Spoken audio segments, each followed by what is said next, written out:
Hi YouTube, my name is Devin Zhang and I'm here to share with you how I started day trading. I had my own business last year, and then when I sold my business, it was really hard to find a job again. I'm a pharmacist by training.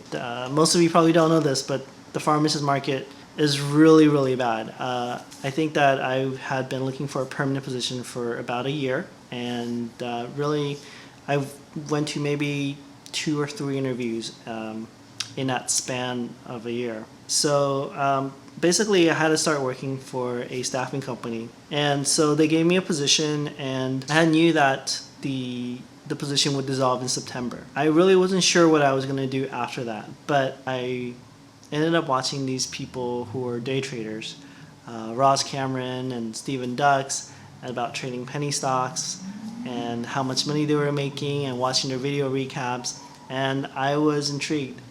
I mean, I've traded before, and mostly I've lost money in the market. So I'm not a brand new beginner, but pretty new. And so after watching a ton of videos and just like learning about the market as much as I can, learning patterns, going to Investopia, just trying to just learn everything. I funded my account in September with pretty much like 95% of the money that I had. Because finding a job wasn't going to work out, and I really want to see if I could make it as a day trader. I watch these video recaps of Ross Cameron, and he does it every day, and and he makes a ton of money.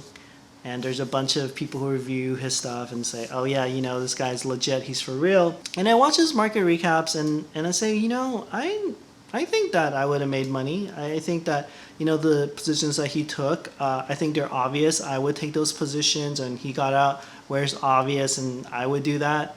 And so for about a 2-week span, I traded like he would.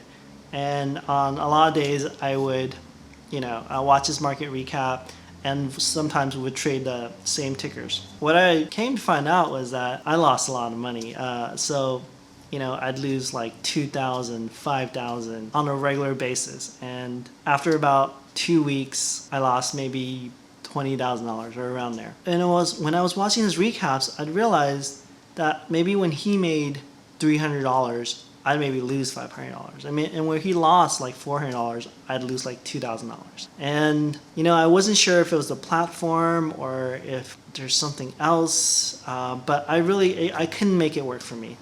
So I really had to stop trading penny stocks.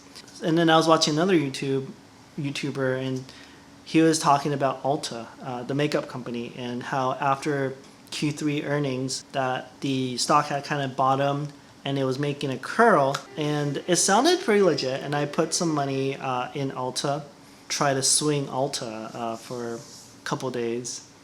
Ended up losing, I think, $15,000 in the course of 2 days, because that stock, it can move $5-6 a day. I was losing a lot of money in the beginning, and mostly because I was trying to do what everybody was doing. And then the other thing was that when I funded my account, I said, I'm not going to lose more than 10% of my account.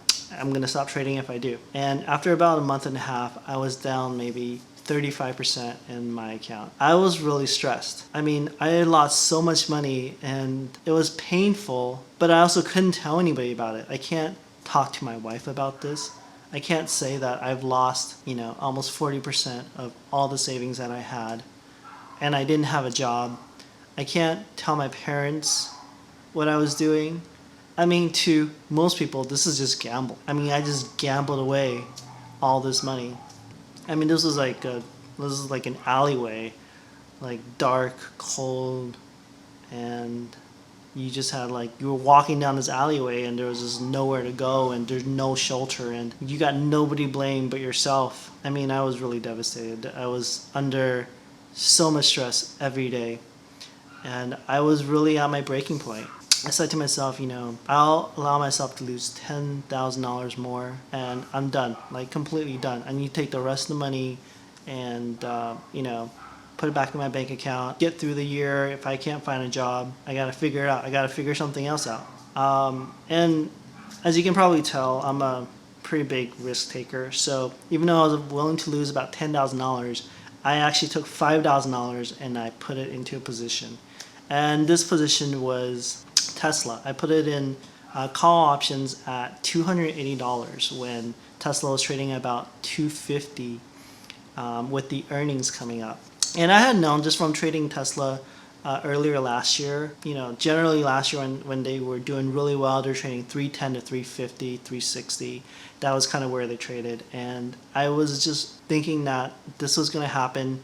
They had record deliveries, and nobody really has a good handle on Tesla's financials other than Tesla itself. I've seen analysts be wrong time after time after time. And so earnings came around, and I remember I was watching the aftermarket action, and I saw a shoot, and then at about 270, I bought like 600, 700 more shares, and that thing shot up all the way to about 306, and I got out of all those shares right before the market closed. Because I don't know what's going to happen the next day. A lot of times, have these earnings and you get these huge price increases in these stocks, and then the next day it will just sell off again. And so I don't know. Anyway, so the next day, the prices fluctuated like crazy. I mean, it went up to 304, it went down to maybe 290. I was really scared that the price was going to drop again, and that all the money that I had in the options were just going to evaporate. But I held on, and then on Friday, my options were going to expire, and I saw the price of Tesla climbing slowly, and at about 306, I just got out because I really couldn't afford for Tesla to go back to 290 or 285 because I was just in so much pain. My account was super hurt. But in hindsight, I think that if I was actually making money at the time, I would have held on to those options until they expired. Because at the end of the day on Friday, Tesla made it up to, I believe, $320. I mean, I would have made 60-70% more on my position in Tesla. Before that trade, I was about to be done, and I really needed a sign or something to tell me that that I can continue down this road, that I could make it as a trader, that that I'm not just throwing my money away.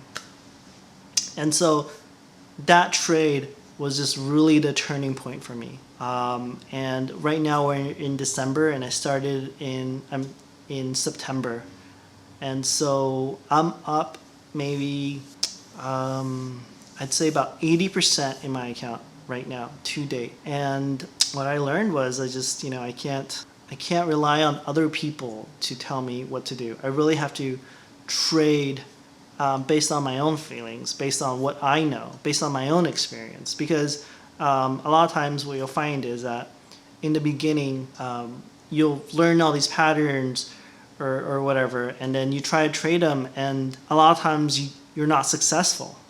And because I think that just like watching market recaps is that it's what you see is an image, and everything has already developed, and it's easy to say that, oh, okay, so here you did this, and look at what happens next.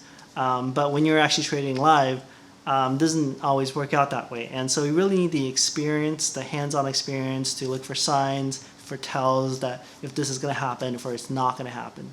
So after I really just kind of did my own thing and not follow what other people said, I became successful in making some money at trading.